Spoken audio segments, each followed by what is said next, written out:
এই রোগীটা একদম এই অবস্থায় ছিল, ফ্ল্যাট বিছনার মধ্যে। গ্যাস্ট্রোলজি হাসপাতালে 7 মাস থাকার পরেও সেই রোগীকে তারা বলল যে আর চিকিৎসা নেই, আপনার বাড়িতে নিয়ে যান। 7 মাসে সে একদম ফ্ল্যাট বিছনার মধ্যে ছিল।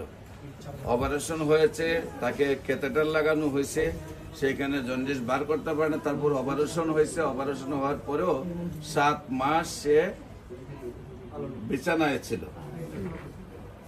7 মাস সে বিছানায় ছিল।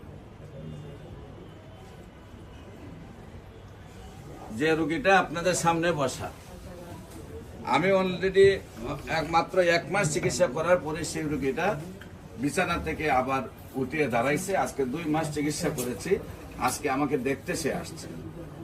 বিশেষ করে আপনারা জানেন যে ক্যান্সার হলে আনসার নেই, সারা পৃথিবীর ডাক্তার বলেন। ক্যান্সার, কিডনি, থ্যালাসেমিয়া, এই রোগ, এই 4টা রোগ ভালো হয় না। এই 4টা রোগ হলে মানুষের একটা মরণ বিধি, সেটা হলো চিকিৎসা করতে করতে রোগীটাও মারা যায় এবং চিকিৎসা করেছে মাসে কয়েক লক্ষ টাকার প্রয়োজন হয়। দেখা যায় যে বাংলাদেশ, ইন্ডিয়া, সিঙ্গাপুরে দৌড়ে, কেউ আমেরিকা, ইংল্যান্ডে দৌড়ে প্রায় কয়েক কোটি টাকা নষ্ট করেন। পরবর্তী রোগীটাও মারা যায়, ফ্যামিলিটাও ধ্বংসের পথে চলে যায়। কালকেও একটা রোগী প্রায় 6 কোটি টাকার মতো খরচ করছে আমেরিকাতে, তারপরে আসছে। তো বিশেষ করে উনিও বিছানায় একেবারে ফ্ল্যাট ছিলেন, অথচ আল্লাহ সুন্দরভাবে সুস্থ করেছেন। আমরা তার সাথে পরিচয় হই। আপনার নাম? আপনার নাম হলো কামরুন নাহার। আপনার স্বামীর নাম? উনি আপনার কি হয়? উনি হলো আপনার স্বামী আব্দুল সালাম। আপনার নাম? আপনার পিতার নাম? আব্দুল আজিজ। আপনার মায়ের নাম? আমিনা খাতুন। আপনার গ্রাম? নোয়াভাই। Post office? পারাবাড়িয়া। থানা? করিমগঞ্জ। জেলা? কিশোরগঞ্জ। আপনার ওয়াইফের কি হয় এবং কোথায় কোথায় চিকিৎসা করেন এবং কিভাবে সুস্থ হয় একটু বলেন। চিকিৎসা তো স্যার আমার প্রায় অনেক দিন, প্রায় 2 বছর আগে থেকে চিকিৎসা শুরু, জন্ডিস নিয়ে শুরু করি। প্রথম আপনি 2 বছর আগে থেকে জন্ডিস নিয়ে তার চিকিৎসা শুরু করছি। তখন আমি প্রথম ভর্তি ছিলাম হলো কর্মীটুলাতে প্রথম চিকিৎসার জন্য জন্ডিসের এখান থেকে আমাকে রেফার করছিল হলো শেখ রাসেল। সেখান থেকে আপনারা শেখ রাসেলে চলে যান। জি, শেখ রাসেলে বহুত দিন চিকিৎসা, প্রায় মেডিসিন বিভাগে ছিলাম আমি প্রায় 3 মাসের উপরে। আচ্ছা, 3 মাসের উপরে থাকার পরে যে পিত্তথলিতে টিউমার ধরা পড়ে। আচ্ছা, মানে জন্ডিস রোগ হয়ে গেছিল, রোগ হয়ে যাওয়ার কারণে ভিতরে টিউব বসায় দিয়েছিল জন্ডিস, মানে যাওয়া আসার জন্য।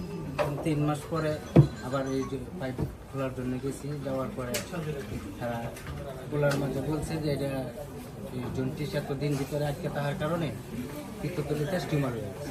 মানে পিত্তথলিতে ব্লক হয়ে গেছে জন্ডিস, সেখানে একটা টিউমার আছে। টিউমারের জন্যই পিত্তটা জন্ডিসটা বের হতে পারে। মানে জন্ডিস টিউমার অপারেশনের জন্য আমি সার্জারি বিভাগে, তখন তারা অপারেশন করছে সার্জারি বিভাগে। সার্জারি বিভাগে আপনি কয় মাস ছিলেন? সার্জারি বিভাগে প্রায় সিট নিতেই আমার প্রায় 1.5 মাস। সিট নিতে লাগছে 1.5 মাস, মানে ব্যাগটা পাই। 1.5 মাস পরে ব্যাগ পাওয়ার পরে আমি অপারেশনে যাওয়ার পরে, অপারেশন করার পরে আমি রয়েছি একটানা 7 মাস। অপারেশন করার পরেও আপনি 7 মাস লিভার সার্জারি বিভাগ। আচ্ছা, সেখানে আপনার রোগী কে সার্জারির আগে ভালো ছিল না সার্জারির পরে ভালো ছিল?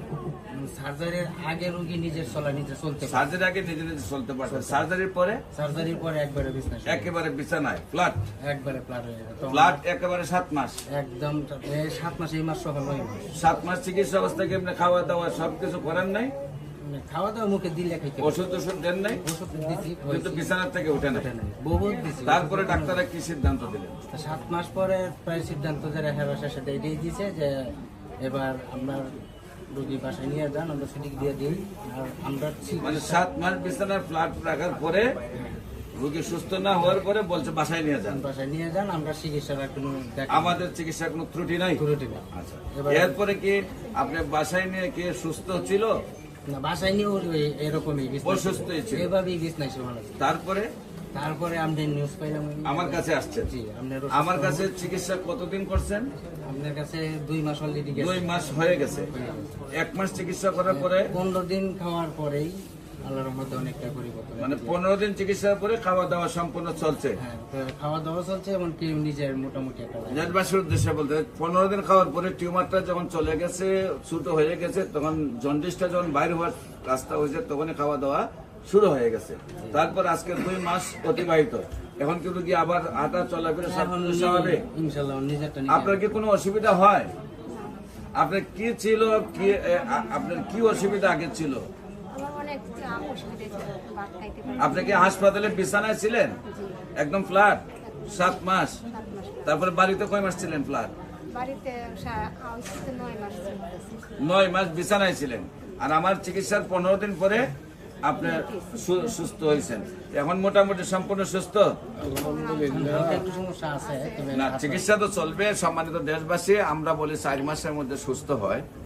ক্যান্সার, কিডনি, থ্যালাসেমিয়া, এইডস রোগ হলে মৃত্যু হবে, সেটার কোনো ভিত্তি নাই। যেমনি ভাবে আমরা একসময় বলতাম যক্কা হলে রক্ষা নেই, সেটার কোনো আজ ভিত্তি নেই। একসময় আমরা বলছি টাইফয়েড হলে কোনো না কোনো অঙ্গ চলে যাবে, সেটার কোনো এখন ভিত্তি নেই। একসময় আমরা বলছি ডায়রিয়া হলে গ্রামের পর গ্রাম মানুষ মারা যাবে, সেটার কিন্তু এখন ভিত্তি নেই। একসময় আমরা বলেছি বসন্ত রোগ হলে সমস্ত শরীর পচে যাবে, এমনকি গ্রামের বাইর করা হতো, জঙ্গলে নেওয়া হতো। এমনকি আমাদের একজন নবীকেও জঙ্গলে নেওয়া হয়েছিল। সেই নবীর নাম কি জানি? আইয়ুব আলাইহিস সালাম। এই রোগের যেহেতু ভিত্তি নাই, এখন রয়েছে মরণ বিধি, ক্যান্সার, কিডনি, থ্যালাসেমিয়া, এইডস রোগ, সেটারও কোনো ভিত্তি নাই। সম্পূর্ণরূপে সুস্থ হয়, যত কঠিন অবস্থায় হোক না কেন, যত জায়গায় ব্লক হোক না কেন, ব্লাড ব্লক হোক, পানি ব্লক হোক, জন্ডিস ব্লক হোক, খাওয়া দাওয়া ব্লক হোক, যাই হোক না কেন, সেই টিউমারটি যখন আবার জায়গায় চলে যায়, ক্যান্সারটা যখন মুক্ত হয়ে যায়, তখন রোগীটা আবার সুন্দরভাবে সুস্থ হয়ে যায়। আপনারা যাদেরকে মনে করেন যে মরণ, যেসব চিকিৎসকরা মনে হয় যে রোগীটাকে আর চিকিৎসা করে সুস্থ করা সম্ভব না, আপনারা সহ আমরা সহযোদ্ধা হিসাবে কাজ করবো। আসুন, ইনশাআল্লাহ সেই সব রোগীগুলো সুস্থ হবে। বিশেষ করে আপনারা যেখানে সারা ওয়ার্ল্ডের কোনো ডাক্তারের 50টা ক্যান্সার রোগী সুস্থ হওয়ার কোনো ডকুমেন্ট নাই, আপনারা ক্যান্সার গবেষক doctor S M Sarwar YouTube, Facebook, Google, টিকটকে সার্চ করলে প্রায় 5,500 ঊর্ধ্বে রোগীর সাক্ষাৎকার পাবেন যারা সুন্দরভাবে সুস্থ হয়েছে। আমি রোগী দেখি পুরানা পল্টন, বাইতুল ভিউ, লিফটে 11, বাইতুল মোকাররমের উত্তর গেটের মেইন গেট বরাবর, আল্লাহ লেখা বরাবর, বাইতুল ভিউ, লিফটে 11, শনি রবি সোম সকাল 10টা থেকে বিকাল 5টা পর্যন্ত, এবং মঙ্গল, বুধ, বৃহস্পতি হবিগঞ্জ শ্মশান ঘাটে সকাল 10টা থেকে বিকাল 5টা পর্যন্ত রোগী দেখি। আপনাদের সবাইকে আমাদের অফিস ভিজিট করার জন্য আমন্ত্রণ জানিয়ে, বিশেষ করে যে কোনো প্রয়োজনে স্ক্রিনে দেওয়া নম্বরে যোগাযোগ করার জন্য আহ্বান জানিয়ে শেষ করছি। সবাইকে ধন্যবাদ। আসসালামু আলাইকুম ওয়া রাহমাতুল্লাহি ওয়া বারাকাতুহু।